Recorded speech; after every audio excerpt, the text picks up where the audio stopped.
नमस्कार दोस्तों, स्वागत है आपका मेरे एक और नए ब्लॉग में। कुछ दिनों में दीपावली आने वाली है, इसीलिए मेरा शेड्यूल बहुत बिजी चल रहा है।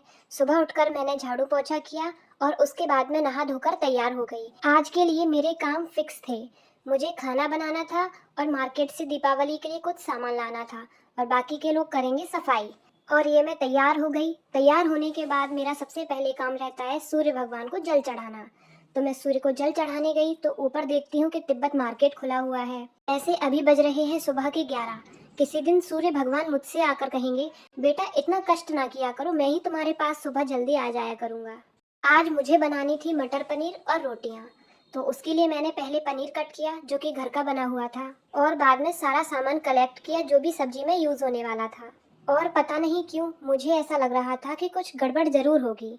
मेरी सब्जी बनाने का तरीका कोई भी अपने घर पर यूज़ मत करना, क्योंकि लास्ट में इसका टेस्ट बिल्कुल आलू मटर की सब्जी की तरह आ रहा था।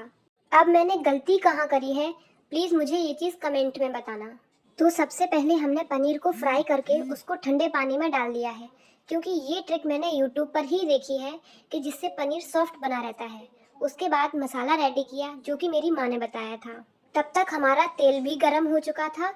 फिर मैंने उसमें हींग और जीरा डाला, और हमेशा की तरह मैं तेज पत्ता और लौंग डालना भूल गई। मैंने सीधे ग्रेवी डाल दी, और ऐसा मेरे साथ तीसरी बार हुआ है। बेचारे मेरे तेज पत्ते और लौंग साइड में रोते रहते हैं। ग्रेवी अच्छे से भुन जाने के बाद हमने उसमें मसाला डाला और उसे अच्छे से मिला लिया। जो लोग मिडिल क्लास होते हैं वो मटर की क्वांटिटी ज़्यादा रखते हैं, और जो उससे थोड़ा ऊपर होते हैं वो पनीर ज़्यादा रखते हैं, इसीलिए हमने मटर की क्वांटिटी ज़्यादा रखी।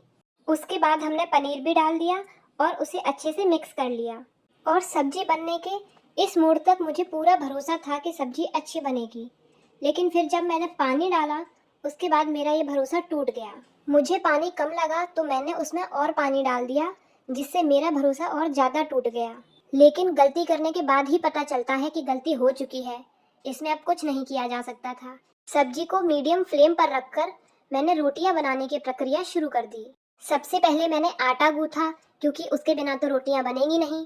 ये काम करने के बाद मेरा तवा तैयार था और सब्जी साइड में बन रही थी। उसके बाद मेरी 1, 2, 3 और बाकी सारी रोटियां बनकर तैयार हो चुकी थी। परफेक्ट गोल रोटियां बनाना एक बहुत बड़ा टास्क होता है, जिसमें मैं 80% सफल हुई। सब्जी बनाने से पहले मुझे जिस चीज़ का इतना डर लग रहा था कि सब्जी अच्छी बनेगी भी या नहीं, वो डर हकीकत में बदल गया और सब्जी सच में अच्छी नहीं बनी। इससे अच्छा मैं आलू मटर बना देती।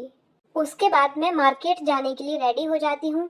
फिर अपनी बहन को साथ लेकर मैं निकल जाती हूँ मार्केट। ऑब्वियस बात है कि सब्जी अच्छी नहीं बनी है तो पेट भी नहीं भरा होगा।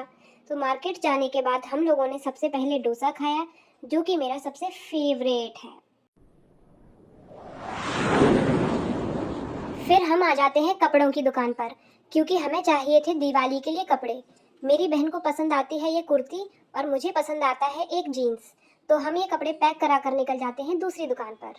मुझे कुर्ती या सूट रेडीमेड खरीदने से ज़्यादा अच्छा कस्टमाइज करवाना लगता है, तो इसीलिए हम आ जाते हैं फैब्रिक की दुकान पर, जहाँ मुझे पसंद आता है ये फैब्रिक। और जब मेरी ये ड्रेस बनकर तैयार हो जाएगी तो मैं आपके साथ ज़रूर शेयर करूँगी। मुझे इससे एक पटियाला सलवार सूट बनवाना है। मैं ये चीज़ें रेडीमेड इसलिए नहीं खरीदती क्योंकि उसमें सलवार में फ्लेयर नहीं आता, और जब अपन कस्टमाइज़ करवाते हैं तो अपने मन जैसा फ्लेयर उसमें रख सकते हैं। इसीलिए मैं ज़्यादातर अपने कपड़े कस्टमाइज़ करवाती हूँ। उसके बाद मैं आ जाती हूँ ये डेकोरेशन की दुकान पर, जहाँ से मैं पूजा की अलमारी के लिए कुछ पेपर सिलेक्ट करती हूँ और बाकी चीज़ें खरीद कर मैं घर के लिए निकल जाती हूँ, क्योंकि शाम हो गई थी और अंधेरा भी होने वाला था। लेकिन फिर याद आया कि एक ज़रूरी काम तो भूल ही गए, जिसे हम लोगों ने रास्ते में कंप्लीट किया। हाँ, वो ज़रूरी काम यही है। मेरी आगे आने वाली वीडियोस बहुत मज़ेदार होने वाली है, इसीलिए इस वीडियो को लाइक कर दीजिए, चैनल को सब्सक्राइब कर लीजिए और एक प्यारा सा कमेंट ज़रूर कर दीजिएगा। सो गया ये जहां, सो गया आसमां। और हम पहुंच जाते हैं घर। मिलते हैं अगले व्लॉग में। शुभ रात्रि।